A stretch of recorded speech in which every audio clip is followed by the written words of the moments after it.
Yan, magagamit muna siya ng bota kasi malambot yung burak. Burak kasi yung pinaganuhan, pistuhan ng ahas. Ayan mga idol, papunta na yung ating mag-rescue sa malaking sawa. Pero nagdadalawang isip, wala siya gamit. Ayan, ayan o. Siyempre lalapitan din natin para ano. Lapitan muna. Tapos na, lumapit doon. Lapitan niya. Kung may basahan niya, tasawa mo yung ulo niya. Ano siya, para siyang kagabi pa yata mga kasama, mga idol.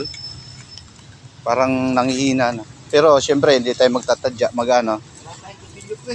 Eh akala ko may kutsilyo siya no? May kutsilyo ka? Kutsilyo? Ayun, meron. Mga idol, kukuha lang ng kutsilyo kasi tatastasin yung ano, yung lambat. Pre, itong kutsilyo.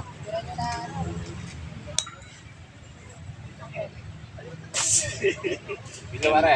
Ito, kutsilyo. Sako, sako! Asto pre. Sako, sako! Sako!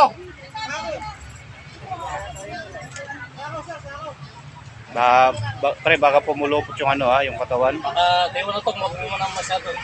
Yung wag mong tanggalin sa may ano, yung lambat mo na isama mo itong para hindi siya ganong maka... Yung lambat mo na isama. Hindi na, ano po tanggalin. Yan. Diyan mo tanggalin.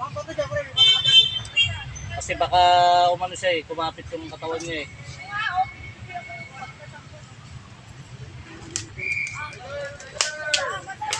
Mga idol yung lambat lang yung ating anuhin. Lambat lang yung ating... Hila ko nito ha, alas ka dyan.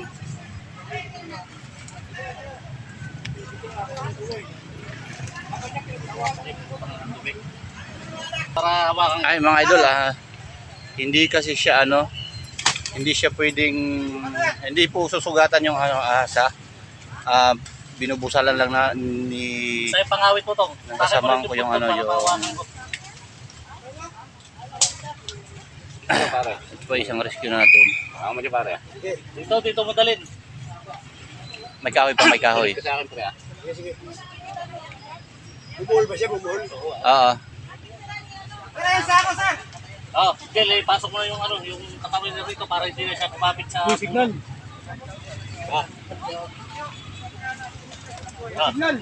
Dandaan, baka dumulas ang ulo. Pasok mo na rito yung buntot niya para hindi... Hindi, dyan mo ilagay. Ilagay mo dyan.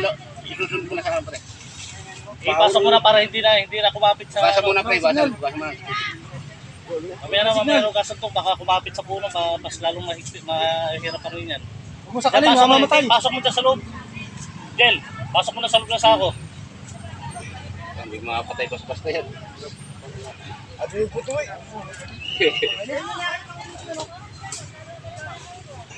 Hawakan mo yung ano, Jel, hawakan mo yung kahoy. Hawakan mo kahoy.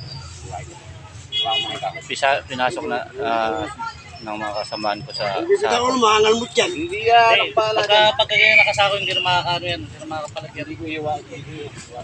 Tanggalin mo yung kahoy muna. Kasi pag nakalabas yan, kakapit ka sa puno, mas lalong mahirap ano yan. Guys.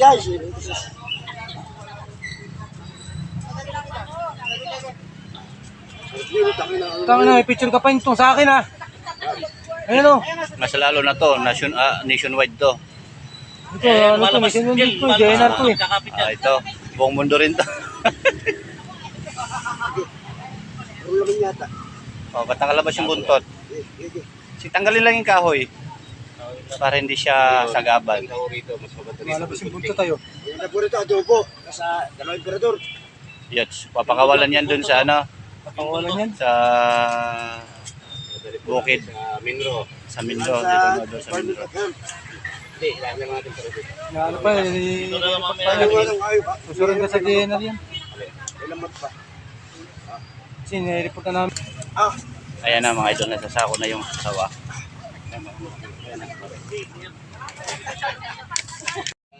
Lalapitan natin mga... Ha? Umalis pa.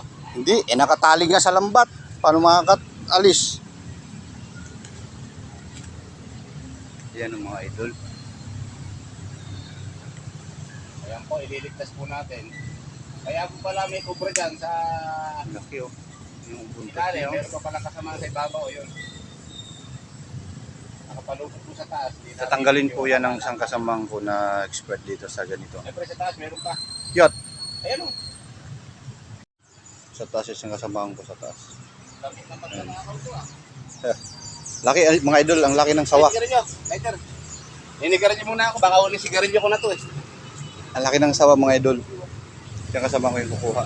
Experto siya sa pagkuha ng ano, ng mga ganitong sitwasyon. Kung naalala niyo yung video ko, nakaraan na may malaking cobra.